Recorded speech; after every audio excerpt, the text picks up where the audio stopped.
ఈ దేశంలో అవినీతిని నిర్మూలించడం సాధ్యం, స్టీల్ ప్లాంట్ అమ్మకుండా ఆపడం సాధ్యం, బహుజనుల అధికారం రావడం సాధ్యం, బడుగు బలహీన వర్గాలకి న్యాయం జరగడం సాధ్యం, నిరుద్యోగులకు ఉద్యోగాలు రావడం సాధ్యం, అదానీ అంబానీతో యుద్ధం చేసి గెలవడం సాధ్యం.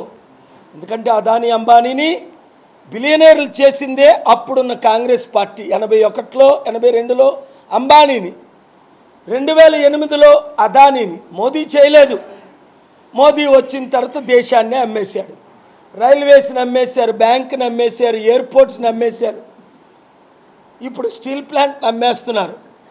అమ్మంత ఏదైనా ఉందా యువర్ ఆనర్ అని మన నిన్న కూడా ఆర్గ్యుమెంట్స్ వినిపించారు. అవుట్ ఆఫ్ సబ్జెక్ట్ మీరు ఎందుకు మాట్లాడుతున్నారు అన్నారు. లేదు సార్, నేను సబ్జెక్టే మాట్లాడుతున్నాను. ఇది ప్రజల ప్రాపర్టీ. ఎంవివి సత్యనారాయణ ఏ భూములు ఆక్యుపై చేశాడో కోర్టు మీద కేసేస్తా, ఆయన్ని జైలుకు పంపిస్తా. మెగా కృష్ణారెడ్డి రేవంత్ రెడ్డికి సీక్రెట్ డీల్ 1000 కోట్లు 500 కోట్లు అడ్వాన్స్ ఇచ్చి డిసెంబర్ 12 రాత్రి 9:30 గంటలకు సీక్రెట్గా ఆయన ఇంటిలో కలిసి కాళేశ్వరం ప్రాజెక్టు 1,10,000 కోట్లు అవినీతి 60,000 కోట్లు జరిగితే ఎలక్షన్ ముందు 100 సార్లు మాట్లాడిన నా తమ్ముడు రేవంత్ రెడ్డి ఇప్పుడు 1000 కోట్లకు అమ్ముడు పోతావా? క్షమించను, నేను 8 లక్షల కోట్లు తెస్తానన్నాను. సోనియా గాంధీ రేవంత్ రెడ్డితో ప్రెస్ మీట్ పెట్టించొద్దని చంద్రబాబు నాయుడు ఇన్స్ట్రక్షన్స్ ఇచ్చాడ తన శిష్యుడికి. సోనియా గాంధీ ఇన్స్ట్రక్షన్స్ ఇచ్చిందట. తమ్ముడు రేవంత్ రెడ్డి, నువ్వు అవినీతి పరుల మాట వింటావా? నువ్వు 6 నెలల తర్వాత ముఖ్యమంత్రిగా ఉండవు. నువ్వు నీతిగా ఉంటావా? లక్షల కోట్లు తీసుకొస్తాను, నిన్ను అడ్డుకున్నోడు పని నేను చూస్తాను. ఇప్పుడు మెగా కృష్ణారెడ్డి మీద కోర్టులో కేసేస్తున్నాను. ఆల్రెడీ లెటర్స్ రాసేసాను. మెగా కృష్ణారెడ్డి నేను అరెస్ట్ చేయిస్తానని మీకు తెలుసు. వాడు ఎవరంతడు అంతవరకు ఎందుకు? గత సంవత్సరం నాకు అదానికి ఎంత పెద్ద గొడవలు జరిగాయి. 3 టౌన్ పోలీస్ ఆఫీసర్ రామారావు అనుకుంటాను, సర్కిల్ ఇన్స్పెక్టర్, వాళ్ళ గ్యాంగులు వచ్చి నన్ను కొట్టి నా చెయ్యిలు కాలు ఎరగొట్టి నన్ను ఈడ్చుకెళ్ళారు. ఏం చేశాను? అవినీతి పరుల మీద కేసేసా. క్షమాపణ అడిగారు, క్షమించాను. ఇప్పుడు ఎస్కోట్ ఆర్ఓ గారికి మనవి చేస్తున్నాను. రేపు మా మీటింగ్ ఉంది, నేను అక్కడ ఎమ్మెల్యేగా పోటీ చేయాలని ఆలోచనలు ఉన్నాను. పిఠాపురంలో చేయమని కొందరు అడుగుతున్నారు. విశాఖపట్నం ఎంపీగా పోటీ చేస్తున్నానని మీకు తెలుసు. అక్కడ ఎమ్మెల్యే నియోజకవర్గానికి వారు పర్మిషన్ ఇవ్వాలి. మునుగోడులో పర్మిషన్ ఇవ్వనందుకు ఆర్ఓ జగన్నాథ్ని చీఫ్ ఎలక్షన్ కమిషనర్ ద్వారా సస్పెండ్ చేయించాను. వినండి, ROs, police commissioner, collectors, circle inspectors, sub inspectors Munugode by ఎలక్షన్లో పిల్ట్ పట్టుకొని ఆపాను అక్కడ ఎలక్షన్ ఆఫీసర్ని. ఆయన అవినీతి చేసినప్పుడు ఎవరిని స్పేర్ చేయను. చట్టమే గొప్పది.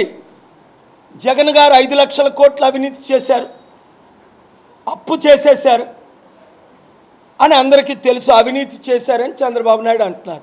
చంద్రబాబు నాయుడు 5 లక్షలు దోచుకున్నారు కోట్లని జగన్ అంటున్నారు. 5 లక్షల కోట్లు అప్పు చేశారని అందరికీ తెలుసు. 5 లక్షల కోట్లు అప్పు చేసిన జగన్ కావాలా?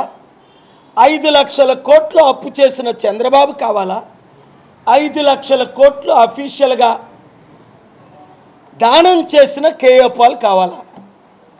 నేనైతే 50 లక్షల కోట్లు తేగలను. ఆంధ్రప్రదేశ్ 10 లక్షల కోట్లు అప్పు తీర్చేయగలను. 60 లక్షల నిరుద్యోగులకు ఉద్యోగాలు ఇవ్వగలను. రాష్ట్రం సర్వనాశనం అయిపోతుంది. కుటుంబానికి 5 కోట్ల అప్పు. ఒక్క అవకాశం మీరు తీసుకోండి, ప్రజాశాంతి పార్టీని గెలిపించండి. వైసీపీ వాళ్ళు టీడీపీలో చేరకండి, టీడీపీ వాళ్ళు బీజేపీలో చేరకండి. మీకు ఈడీ భయం ఉంటే నా దగ్గరికి రండి, సిబిఐ భయం ఉంటే నా దగ్గరికి రండి, ఐటీ రైట్స్ భయం ఉంటే నా దగ్గరికి రండి. నేను మిమ్మల్ని కాపాడుతాను. ఈరోజు కవితకి ఎవరైనా బెయిల్ ఇస్తారా? న్యాయంగా నేను పోరాడితే బెయిల్ ఇప్పించగలను. ఇవాళ కేసీఆర్ కంప్లీట్గా ఫినిష్ అయిపోలేదా? 100 సార్లు 1000 సార్లు నేను చెప్పలేదా కేసీఆర్ మార్పు చెందు, లేదంటే నిన్ను చిత్తుగా ఓడిస్తామని? నువ్వు మారేవా? నన్ను కొట్టించావు. మే 2, 2022 సిరిసిల్లలో మీ కొడుకుతో నన్ను కొట్టించావు. అనిల్ రెడ్డితో నన్ను కొట్టించావు. ఆ రోజే చెప్పించాను. నువ్వు మస్ అయిపోలేదా? ఇప్పుడే నా గుండాగి చనిపోవా? వద్దు, నేను నిన్ను క్షమిస్తా. నువ్వు బాబు మోహన్కి వరంగల్లో మద్దతు, నేను నిన్ను 12 సీట్లు మినిమం గెలిపిస్తాను. ఎందుకంటే రేవంత్ రెడ్డి కంట్రోల్లో కాంగ్రెస్ లేదు. పాపం ఆయన తమ్ముడు ఎంతో బాధపడుతున్నాడు. ఒకవైపు సోనియాని నెలకి 1000 కోట్లు కాంగ్రెస్కి ఇవ్వాలట గెలిపించడానికి. కాంగ్రెస్ వాళ్ళు 1000 కోట్లు, తెలంగాణ గవర్నమెంట్ 1000 కోట్లు మూటలు మోయాలట. ఇదా కాంగ్రెస్ పార్టీ చేస్తున్నది?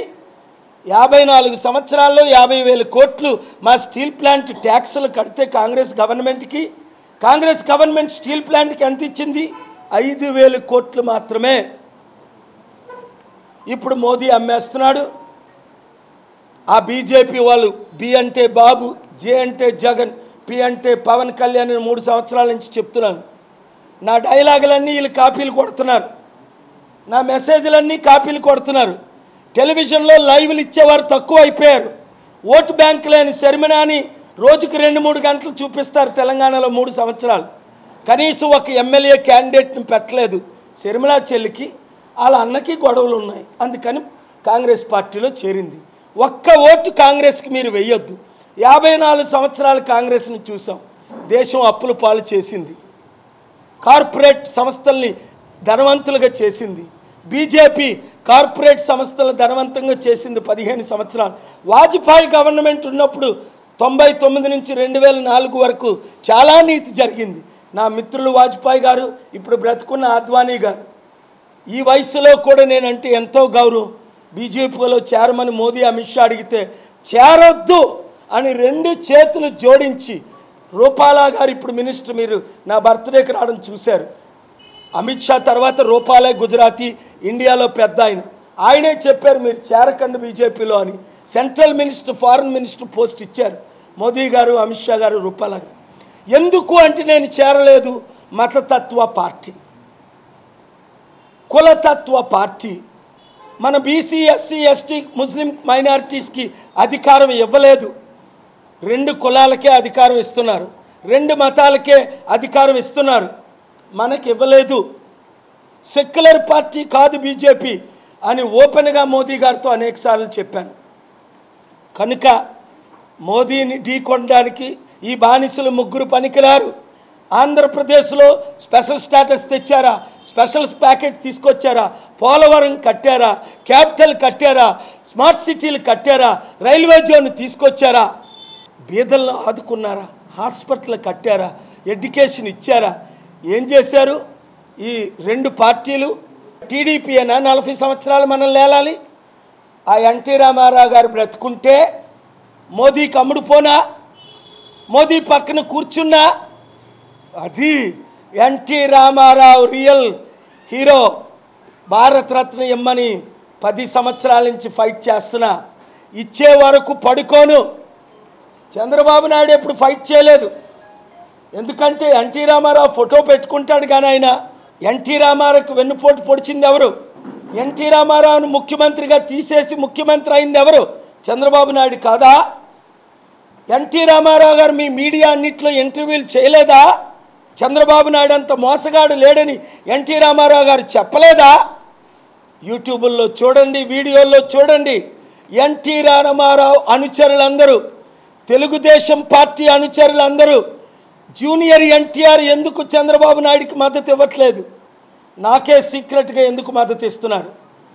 1451 మూవీలో యాక్ట్ చేసిన బాబు మోహన్ టీడీపీని కాళ్ళతో తన్ని బీజేపీలో చేరి, బీజేపీని కాళ్ళతో తన్ని ప్రజాశాంతి పార్టీలో ఎందుకు చేరారు?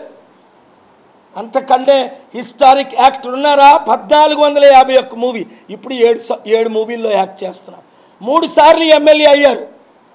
ఎన్టీ రామారావు గారు ఓడిపోయారు, కానీ 2వ సారి ఆయన వాడలేదు. ఆంధ్రప్రదేశ్లో మన ప్రజాశాంతి పార్టీని కనీసం 100 ఎమ్మెల్యేలను గెలిపించండి. కనీసం లేదంటే కేజ్రీవాల్కి 32 ఇచ్చినట్టు ఆ 32 ఇవ్వండి. 175లో ముద్రగడ పద్మనాభం రా అన్న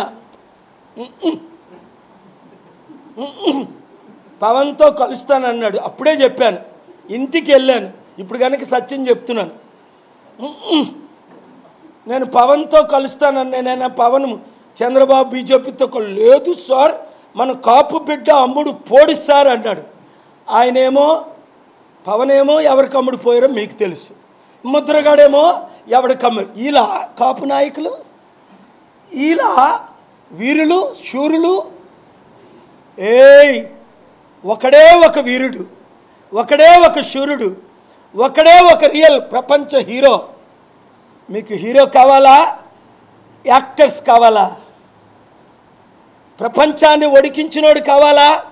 5 లక్షల కోట్లు దానం చేసినోడు కావాలా? కన్నీరు తుడిచేవాడు కావాలా? 700 కంపెనీలు తెచ్చినోడు కావాలా?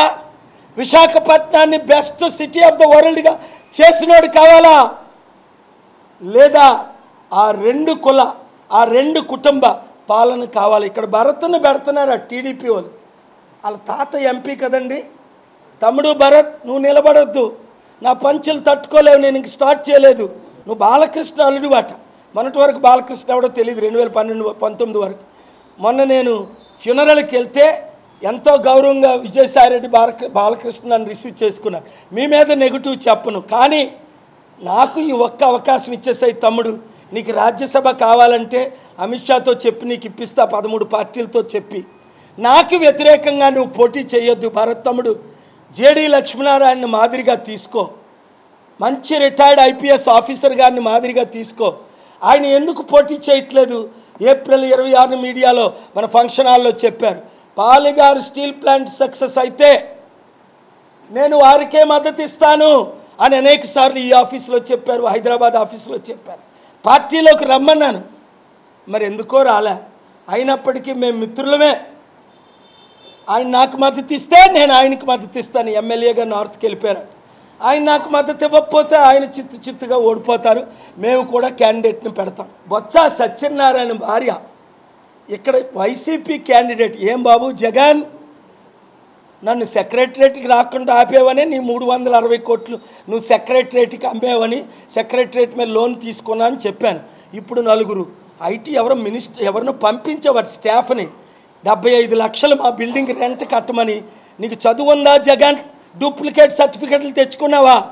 కోర్టులో, హైకోర్టులో, 6లో శేషయ్య గారి ముందు కోర్టు పెండింగ్. ఎవడు ఆఫీసర్ వచ్చినా మా ఫంక్షన్ హాల్కి, మా ఆఫీస్కి మిమ్మల్ని రికార్డ్ చేసి సస్పెండ్ చేయిస్తా.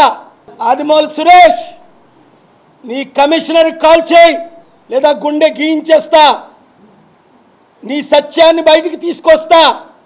నేను అందరిలాగా కొట్టను. నేను తిడితే మీరు మసి అయిపోతారు. నేను చెప్పించిన వాళ్ళు రాజశేఖర రెడ్డి ఏమయ్యాడు చరిత్ర తెలుసుకో.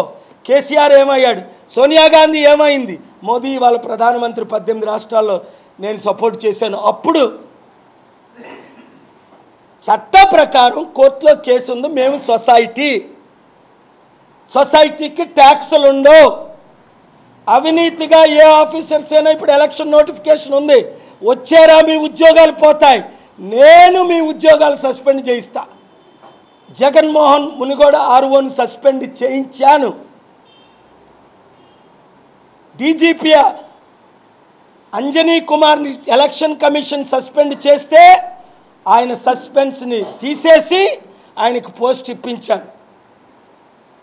మీకు ఆశీర్వాదాలు కావాలా? ప్రజాశాంతి పార్టీని గెలిపించుకోండి.